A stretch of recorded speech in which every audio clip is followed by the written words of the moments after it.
Welcome back and moving on to our second segment for today. As we mentioned in the beginning, we are going back in time talking more about ancient Egypt. But this time we're not going to talk about temples or monuments. We're going to talk about arts and music and how arts and music at that time shaped the daily life and portrayed the ancient daily life. Well, of course, it's a pleasure to have with us here in the studio Mr. Samir Abbas. He is Egyptologist and historian. Good morning, sir. Good morning. Glad to be with you today. So, first of all, how did art or music in general shape the daily life of ancient Egyptians? So it's better to say that art and music, that was the tool the ancient Egyptians presented their daily life. So the art for the ancient Egyptians, it was essential. It was not only something they enjoyed or something for pleasure. It was an educational material. There's a very interesting piece of information about the ancient Egyptians. Since the ancient Egyptian language was extremely complicated, a very few people in ancient Egypt, they were able to read and write hieroglyphics. So art for them, it was an educational material to represent their thoughts, their ideas, and also to transmit these thoughts and ideas to the commoners. So, but one of the biggest dilemma we have is actually how to know daily life, how to get details about the daily life in ancient Egypt. The problem with that is most of the monuments survived until today. It's either temples or tombs or pyramids, which is built by the kings, built for gods. It was more like a governmental buildings and royal buildings built to survive. And that was extremely expensive, and that's why only the government or the kings, they were able to afford building such monuments. And they make sure that the story, they will be presented, especially in the art or even in the text on these temples and tombs. It's more like a governmental or a royal or religious story, which has had nothing to do with daily life in ancient Egypt. So have you asked yourself what happens to the houses and the palaces of the kings back in that time? It's hardly you can find even the palaces of the kings, because they believed in the houses of the gods should be built from stone to last forever. But for a king in ancient Egypt, for a pharaoh, to build a house for himself, a royal palace, they will use mud bricks. It will be built on the Nile Valley, which is subject of, if there is a high flood, it will be disintegrates back to mud again. And the mud bricks will be a very good material to last for like 100 years. It's very environmental as well. It will create a very good atmosphere condition-wise inside the house and the palaces, but it was not built to last. And the same applied to the houses of the people, of the ancient Egyptians as well. And because of that, we don't have much information about the daily life. Not only most of the ancient Egyptians, because of how complicated the ancient Egyptian language, they were not able to read and write. So they hardly left any documentation behind for daily life. But that is not there's still a chance, or there is still a hope to find. There is a very rare places and very few places where daily life of ancient Egypt has been preserved, such as in the noble tombs in Luxor. And there is hundreds of them. They were nobles. Most probably they were nobles and rich people, because they were having a very good governmental positions, and they invested their wealth in decorating their tombs in their daily life back in that time. So looking at these scenes, which I brought some of these illustrations with me, if they can put in the screen, that tells us how a rich person lived in ancient Egypt in a daily life. We have music, we have sport, we have parties. They were human beings like us. And but the problem is about the average person, about the poor people, about the commoners. How we know how they lived their life back in that time? Well, when you talk about arts,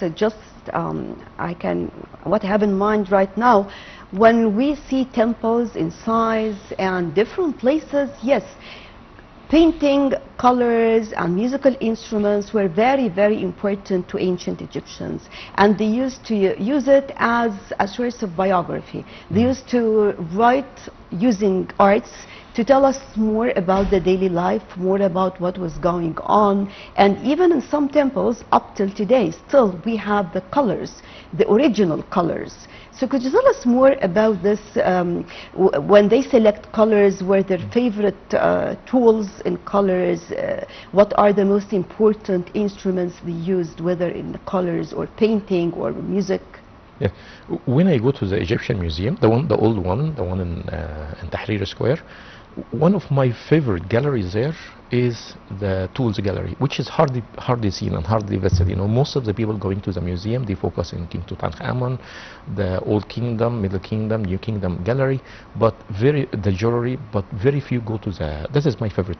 Very few go to the tools, the tools which is used in daily life back in that time. And you would be surprised when you go there, because musical instruments, it is a prototype of what we are using today.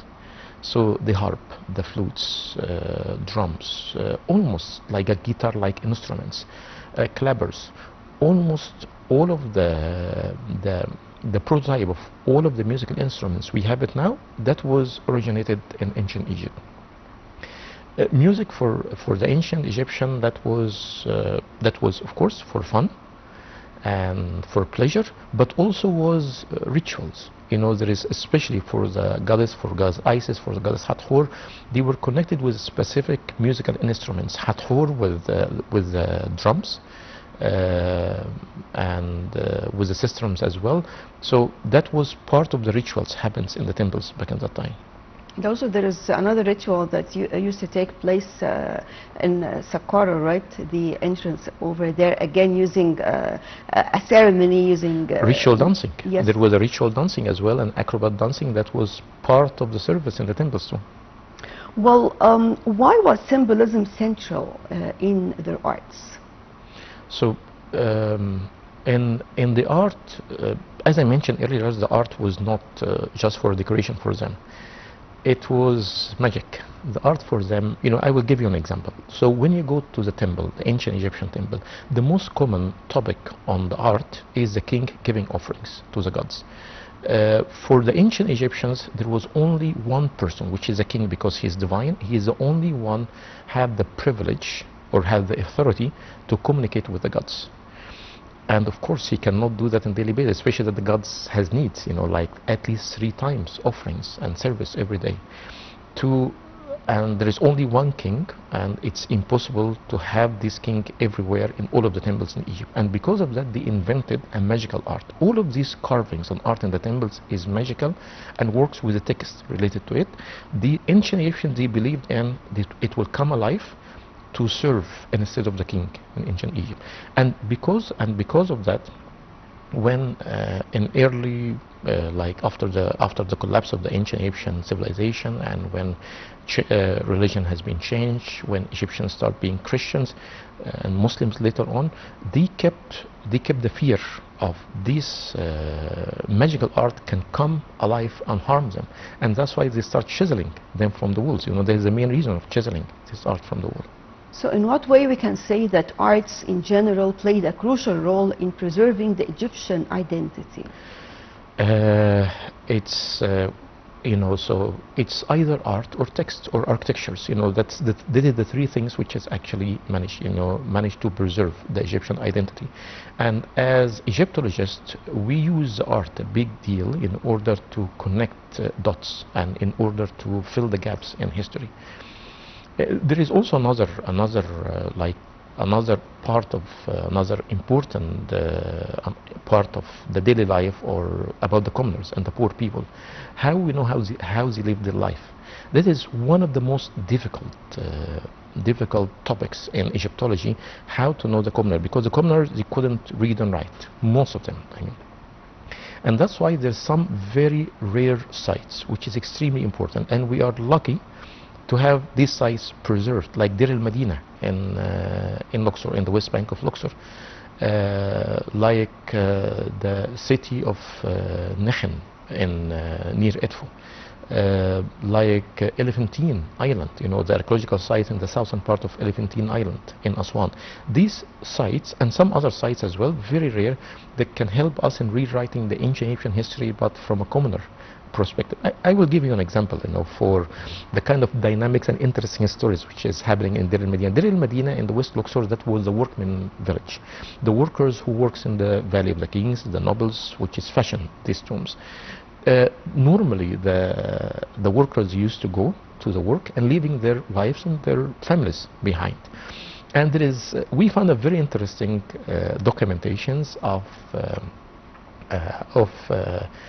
for example, a message from a lady to her neighbor, telling him to stop dumping the garbage in front of her house, and if she kept doing that, she will tell her husband about the time she spent in the mayor house when she's away, which is very much like today's story.